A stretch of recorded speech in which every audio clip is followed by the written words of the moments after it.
Assalamualaikum warahmatullahi wabarakatuh. Waalaikumsalam warahmatullahi wabarakatuh. Alhamdulillah wassalatu wassalamu ala sayyidina Rasulillah sayyidina wa maulana Muhammad ibn Abdullah wa ala alihi wa sahbihi wa mawalah. La haula wa la quwwata illa billah, amma ba'du. Bapak-bapak, ibu-ibu, saudara-saudara kaum muslimin rahimakumullah.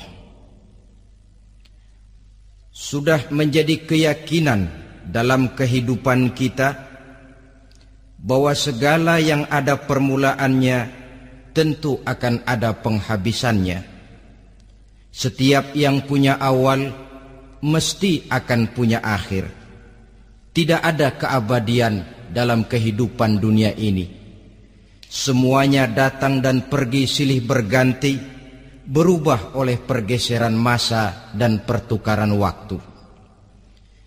Demikianlah kalau kita mau merenungi kehidupan dari alam di sekitar kita.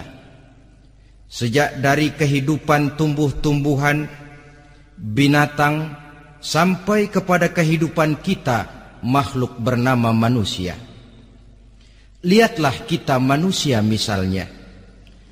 Dimulai sejak kita terlahir ke alam ini, keluar dari alam rahim ibu, menjadi bayi yang merah tidak berdaya, untuk kemudian berangsur meningkat menjadi anak-anak. Dari kehidupan anak-anak berubah lagi kita menjadi remaja dengan segala keceriaan dan kelincahannya, dan dari masa remaja naik lagi kita memasuki usia dewasa, untuk kemudian berangsur memasuki hari tua. Lalu setelah kita memasuki hari tua, sehari, seminggu, sebulan, setahun, sampailah kita kepada batas waktu yang telah ditentukan oleh Allah, yang dinamakan ajal, dan bertemulah kita dengan yang disebut maut. Ini merupakan kepastian dalam kehidupan. Kalau saja kita mau merenung perubahan-perubahan yang terjadi pada diri kita, seharusnya membuat kita insaf dan sadar. Di kala remaja kita begitu lincah, punya rambut yang hitam ikal berderai, punya lesung di pipit, punya senyum yang indah menawan setiap orang yang melihat, punya kulit yang kencang dan bersih. Manakala kita memasuki hari tua, perubahan frontal pun terjadi. Kulit mulai jadi keriput, rambut yang tadinya hitam ikal berderai mulai memutih, nikmat berkurang, gigi yang tadinya utuh dan sanggup mengunyah apa saja, satu demi satu permisi meninggalkan kita. Sangat boleh jadi dikala remaja kita senyum semua orang terpikat, dikala hari tua dengan kulit yang keriput dan gigi yang tidak ada lagi, manakala kita senyum mungkin orang bakal lari dari sekitar kita. Kemana keindahan yang tadinya begitu menawan? Kemana senyum lesung pipit yang tadinya menarik perhatian orang? Pergi meninggalkan kita, berubah oleh pergeseran masa dan pertukaran waktu. Nah, bila maut datang menjemput kita, selesailah kehidupan sampai di situ? Ternyata belum. Kalau lahir merupakan perpindahan hidup dari alam rahim ke alam dunia, maka mati hakikatnya merupakan perpindahan hidup dari alam dunia ini ke alam kehidupan yang berikutnya, yang dinamakan dengan alam barzah. Andai kata hidup cuma sekali, secara moral kita sanggup berkata, alangkah tidak adilnya Tuhan. Kenapa? Dalam kehidupan ini kan aneka ragam terjadi. Ada orang yang zolim, ada orang yang dizolimi. Ada orang yang membunuh, ada orang yang terbunuh. Ada orang yang kaya, ada orang yang miskin. Ada orang yang jujur, ada orang yang menghalalkan segala cara. Sehingga banyak ketidakadilan yang terlepas daripada pengadilan dunia. Lalu orang pun bilang, di dunia ini katanya banyak pengadilan tapi sulit keadilan. Di dunia ini mudah mencari pengadilan tapi sulit untuk mencari ketidakadilan. Andai kata hidup cuma sekali, tidak akan ada hidup sesudah hidup yang sekarang ini. Bagaimanakah nasib mereka yang lepas dari pengadilan dunia ini? Alangkah tidak adilnya Allah, andai kata tidak ada kehidupan sesudah hidup yang sekarang. Tentulah akan terjadi di mana orang menghalalkan segala macam cara untuk mencapai tujuan. Yang penting kan saya kaya, yang penting kan saya punya jabatan dan kedudukan tinggi. Kalau perlu jilat atas, jilat atas. Kalau perlu sikut kiri kanan, sikut kiri kanan. Kalau perlu injak bawah, injak yang bawah. Ini prinsip daripada orang-orang komunis. Dan pantas karena mereka tidak percaya kepada kiamat. Pantas karena mereka tidak percaya akan adanya kehidupan sesudah hidup yang sekarang ini. Maka saya menghimbau kepada seluruhnya, kita sudah kadung menyepakati negara ini berdasarkan Pancasila. Kita sudah kadung konsensus bahwa PKI dengan seluruh ajarannya tidak punya hak hidup di bumi Pancasila yang kita cintai ini. Maka salah satu ajaran PKI tujuan menghalalkan cara. Kita orang Indonesia yang berbudi pekerti luhur, yang punya nilai budaya tinggi, janganlah sampai mencaci PKI, membubarkan PKI, mengutuhkan PKI, tapi dalam kehidupan sehari-hari prakteknya prinsip komunis kita pakai. Apa itu? Tujuan menghalalkan cara. Asal sudah tujuan tercapai, cara apapun saja halal. Itu pandangan hidup orang yang tidak percaya kepada adanya hari akhirat. Sebagai muslim yang yakin akhirat ada, kiamat pasti akan datang. Hidup tidak cuma sekali. Maka kalau kita zalim, kalau kita berbuat aniaya, kalau kita melakukan korupsi, kalau kita merugikan orang lain, boleh jadi kita terlepas daripada pengadilan dunia. Tapi ingatlah, kita tidak akan pernah lepas dari pengadilan Allah. Pengadilan Qadhi Rabbul Jalil, di mana kita akan diadili dengan seadil-adilnya. Dan tidak satu perbuatan yang bersifat salah, yang bagaimanapun kecilnya, yang akan lepas dari pengadilan di akhirat itu nanti. Pantas saja kalau satu hari malaikat Jibril datang menasihati Rasulullah sallallahu alaihi wasallam, yang artinya juga menasihati kita semua. Apa kata malaikat Jibril kepada baginda Nabi? Ya Muhammad, ish ma syi'ta fa innaka mayyitun. Hai Muhammad, hiduplah semau kamu, tapi jangan lupa kamu pasti akan mati. Kalau memang dilarang tidak terlarang, dicegah tidak tercegah, kamu mau melaksanakan hidup menurut maumu sendiri, persilakan, hiduplah menurut mau dan gayamu. Tapi jangan lupa, fa innaka mayyitun, satu saat kau pasti bakal mati. Dan mati itu bukan akhir dari segalanya. Dia babak baru bagi kehidupan selanjutnya. Silakan hidup menurut maumu, tapi jangan lupa kau pasti akan mati. Wa'mal ma syi'ta fa innaka majziyun bih. Kerjakan apa saja yang kamu mau. Kalau kau mau menghalalkan segala macam cara, persilahkan halalkan segala macam cara. Tapi jangan lupa kau akan mendapat balasan dari seluruh amal perbuatanmu. Wa ahbib ma syi'ta fa innaka mufariquhu, dan cintailah apa saja yang mau kau cintai. Kau cintai anak istrimu, silahkan. Kau cintai harta bendamu, tafadhal. Kau cintai tanah airmu, kau cintai pangkat dan jabatanmu, persilahkan.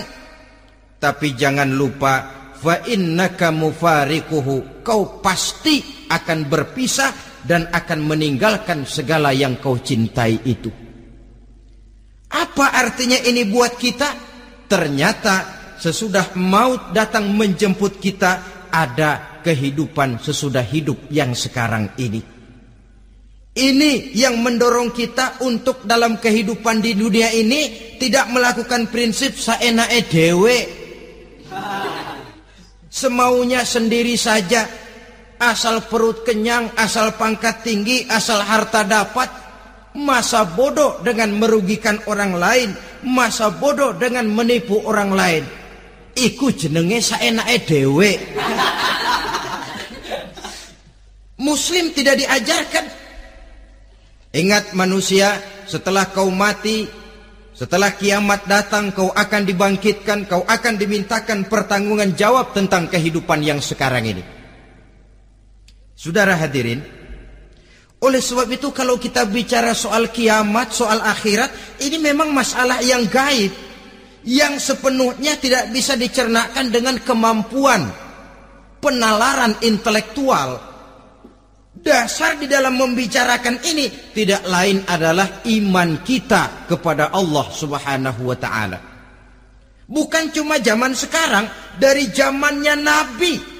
Orang itu kalau sudah bicara kiamat, bicara akhirat, ada yang ragu-ragu, ada yang menolak sama sekali. Bukan dari zaman sekarang, dari zaman dulu. Pernah kok satu saat Rasulullah itu dakwah, menceritakan, saudara-saudara, akan terjadi kiamat di mana Allah akan membangkitkan manusia dari kuburnya untuk memintakan pertanggungan jawab. Ini dalam dakwahnya Nabi pidato macam itu. Apa reaksi orang? Yang beriman ya mantap, tapi yang tidak beriman, bajingan-bajingan Quraisy ini, mereka bertepuk tangan, mengejek, mencaci. Malahan ini yang luar biasa, ada dua orang kafir namanya Ubay bin Ka'ab dan Al-As bin Wa'il. Mendengar pidato macam ini, mereka buru-buru pulang ke rumah. Ngapain? Ngambil pacul. Lalu berangkat nyari kuburan tua. Dia gali itu kuburan. Tulang-tulangnya diangkut, dibawa ke depan Nabi. Ya Muhammad, tulang-tulang yang udah hancur begini, siapa yang bisa ngidupin lagi? Yang macam-macam aja kamu Muhammad. Nggak rasional, nggak masuk akal. Allah menjawab. Apa kata Allah? وَضَرَبَ لَنَا مَثَلًا وَنَسِيَ خَلْقَهُ قَالَ مَنْ يُحْيِي الْعِظَامَ وَهِيَ رَمِيمٌ قُلْ يُحْيِيهَا الَّذِي أَنْشَأَهَا أَوَّلَ مَرَّةٍ وَهُوَ بِكُلِّ خَلْقٍ عَلِيمٌ. Mereka memberikan perumpamaan kepada kami, kata Allah. Mereka melupakan asal kejadiannya. Mereka bertanya, siapa yang sanggup menghidupkan tulang belulang yang sudah hancur kayak begini? Qul yuhyiha allazi ansha'aha awwala marrah. Katakan kepada mereka Muhammad, yang akan menghidupkannya adalah Dia yang telah menciptakannya pertama kali dulu. Kalau Dia sanggup menciptakan, Dia tentu lebih sanggup lagi untuk mengembalikan reproduksi ciptaan itu sebagaimana semula. Yang paling kasihan yang ragu-ragu. Akhirat itu ada apa enggak sih? Kiamat itu ada apa enggak sih? Lantaran ragu-ragu, terombang-ambing dia antara harapan dan putus asa, antara kenyataan dan idealisme. Ada yang buta sama sekali, 100% terhadap keadaan-keadaan sesudah mati. Perhatian mereka hanya tercurah kepada kehidupan sebelum mati. Yang mereka perhatikan siang dan malam tidak lebih daripada urusan perut. Pergi pagi, pulang sore, peras keringat, banting tulang. Cuma soal makan, soal minum, soal pakaian, soal kendaraan, soal rumah tangga, soal anak, soal istri. Yang mereka pentingkan hanya soal-soal politik misalnya, ekonomi, pembangunan dan industri. Untuk soal-soal kayak begitu, giat betul. Habis seluruh waktu untuk memikirkan, meningkatkan kebudayaan, politik, sosial, ekonomi. Kadang-kadang kurang tidur, kurang istirahat, berkeliaran ke sana kemari ke tempat yang jauh-jauh. Sampai-sampai kadang-kadang terkena stres, penyakit darah tinggi, ginjal, lever, untuk memikirkan hal-hal yang semata-mata karena dunia saja.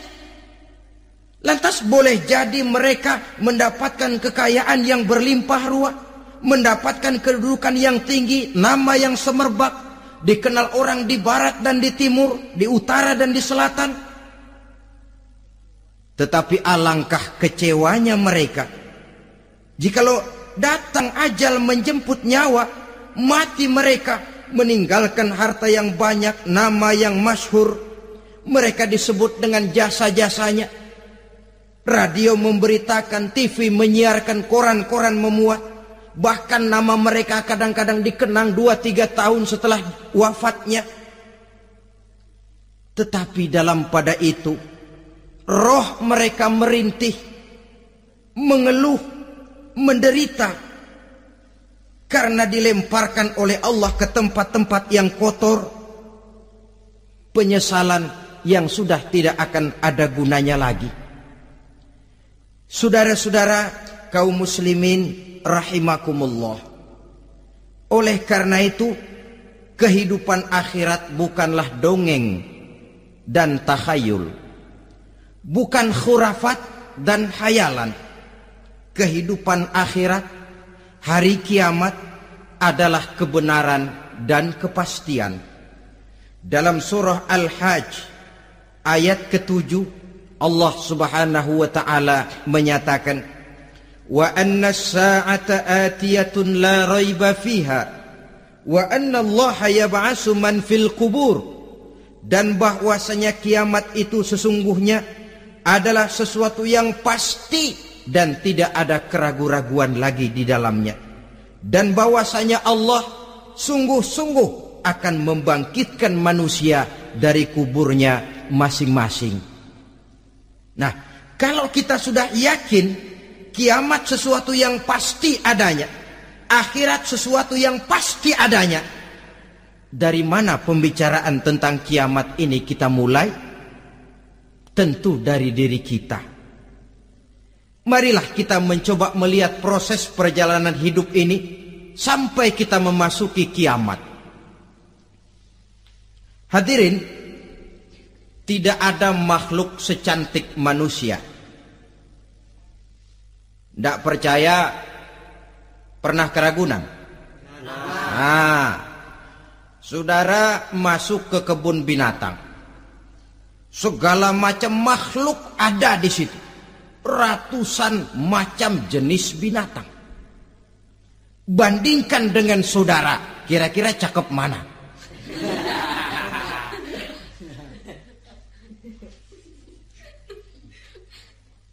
Dari seluruh makhluk yang diciptakan Allah itu, manusia fi ahsani taqwim, dalam bentuk yang paling sempurna, sejak susunan biologis sampai kemampuan berpikir. Biologis kita, ya Allah, diciptakan kita begini rupa. Diberikan 2 kaki untuk berjalan, 2 tangan untuk bekerja, diberikan 2 mata, dua-duanya di depan. Pernah saudara mikir kalau mata kita yang satu di depan, yang satu di belakang? Rasanya nggak laku kacamata itu.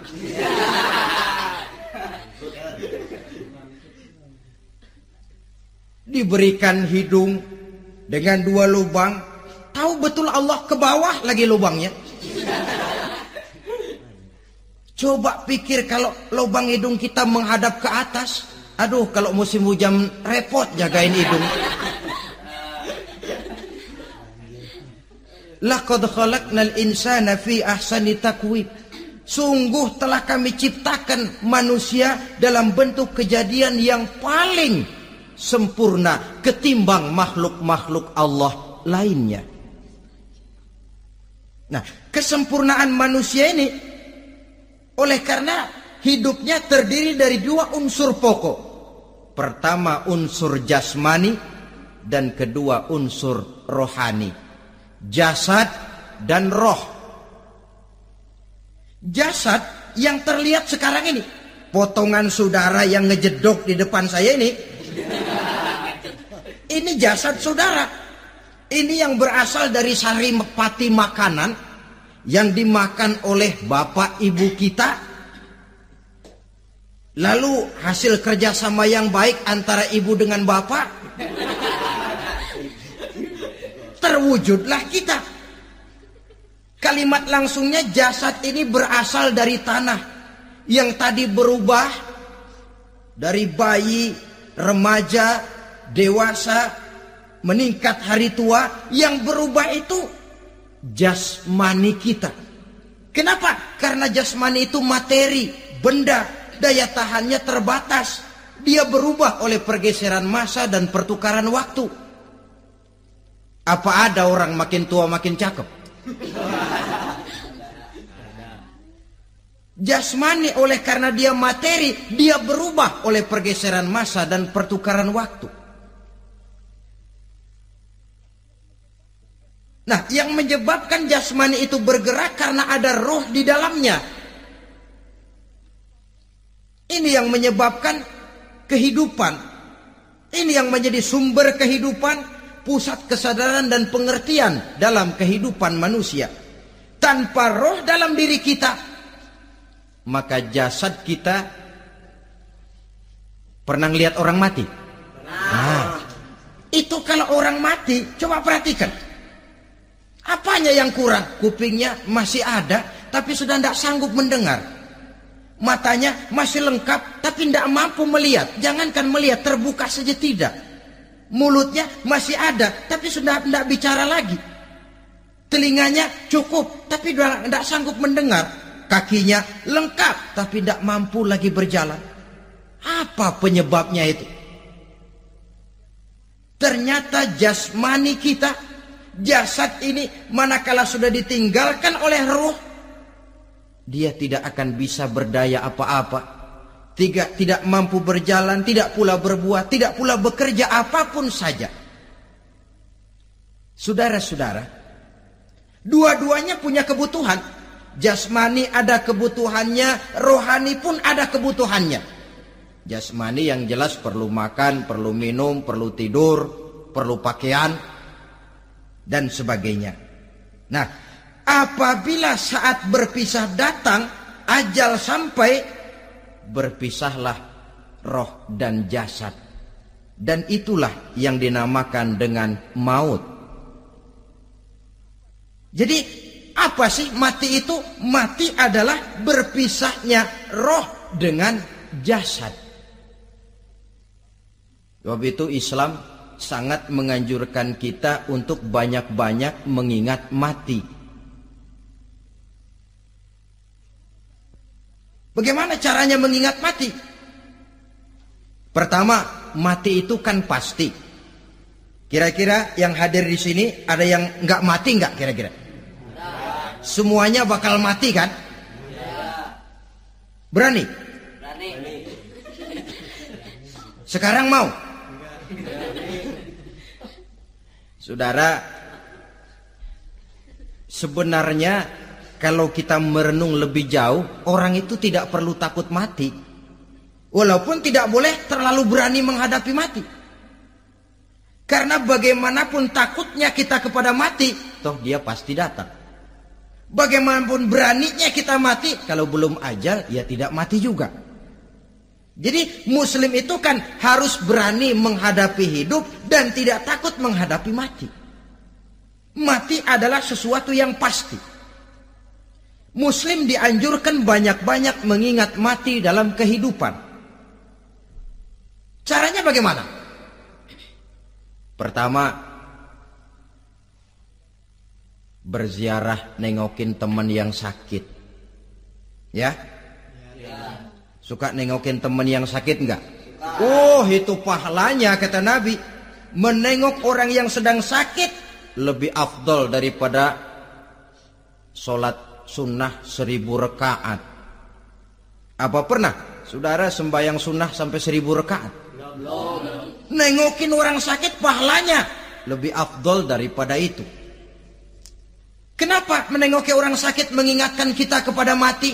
Iya ya, ini teman saya yang kemarin segar banget, bercanda sama saya, ketawa sama-sama, sekarang terbaring tidak berdaya, hilang kemampuannya, hilang keceriaannya, sakit. Iya kalau sembuh, kalau ajal, iya sekarang giliran dia, kalau jatuh ke saya. Lalu menghibur teman dengan kata-kata yang enak, yang akan mendatangkan sugesti supaya dia cepat sembuh. Jangan nengokin orang sakit, jujur. Sakit apa lo? Perut. Emang teman gua kemarin sakit begini mati. Wah, itu orang bisa jadi shock lantaran etika kita tidak akan sampai ke sana. Menjenguk orang sakit akan mengingatkan kita kepada mati.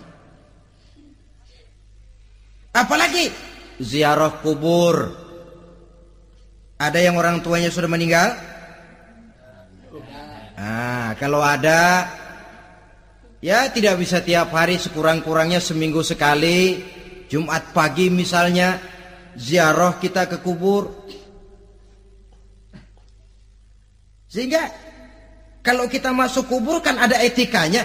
Assalamualaikum ya ahlal kubur wa inna insyaallahu bikum lahikun. Hai penduduk kubur, keselamatan bagi kamu dan kami yang masih hidup sekarang ini insyaallah pasti bakal nyusul kamu. Iya, yang kemarin gagah benar sekarang terbaring tanpa daya. Ini unggukan kuburannya. Yang kemarin ada sekarang sudah tidak ada. Kemana dia? Kami satu saat pasti akan begini. Ingat mati. Lalu apalagi yang bisa membuat kita ingat kepada mati? Mengawal jenazah. Bukankah sangat dianjurkan oleh agama? Bahkan kalau bisa sejak mengurusnya, memandikannya, mengkafankannya, menyolatkannya untuk kemudian mengantarnya ke kubur. Hari ini saya antar dia ke kubur, besok boleh jadi saya yang diantar orang. Hari ini saya solatkan dia, besok boleh jadi saya yang disolatkan orang. Hari ini saya masukkan dia ke liang lahat, besok mungkin giliran saya dimasukkan orang ke liang lahat. Ingat mati, tumbuh kesadaran. Lalu daya positifnya dalam kehidupan apa? Nah, saudara-saudara hadirin, orang yang mengingat mati bukan lantas menjadi lemah dalam kehidupan, menjadi putus asa, sedikit semangat, terbentur kesulitan, mudah frustasi.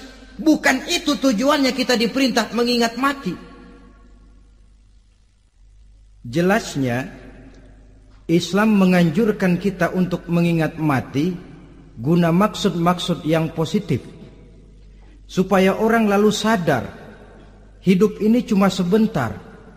Maka mumpung hidup, nah ini mumpung, tapi mumpung yang baik.